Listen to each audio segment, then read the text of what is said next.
Ano secret sa happy relationship, idol?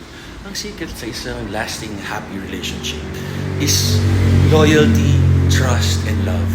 Kailangan mas mahal mo yung partner mo kaysa mahal mo yung sarili mo. Lagi inuuna mo siya, iniisip mo siya. Kasi alam mo naman yung magpapasaya sa kanya, yung magpapalungkot, yung magpapaselos, mapainggit, bakit natin gagawin? Diba? So, ganun lang naman. Tapos walang competition kung sino yung mas successful, kung sino yung mas ganito. Suportahan natin. Kasi iisa lang naman kayo ng partner mo. Yun yung sikreto namin. Nakakaano nga na yung simula pa lang kami ni Mrs. Pinaghihiwalay na kami ng mga, hindi ko lang alam kung joke lang yan, o mga haters, parang the couple, the couple, we fail to separate, yung mga ganun. I mean, pag kayo ginawa yan, pag sa kayo mag-asawa o sa parents nyo, matutuwa pa kayo. Anyway, sanay na naman ako.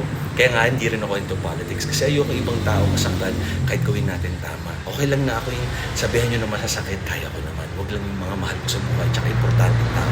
Tama kayo, mali ako na Dr. Duo.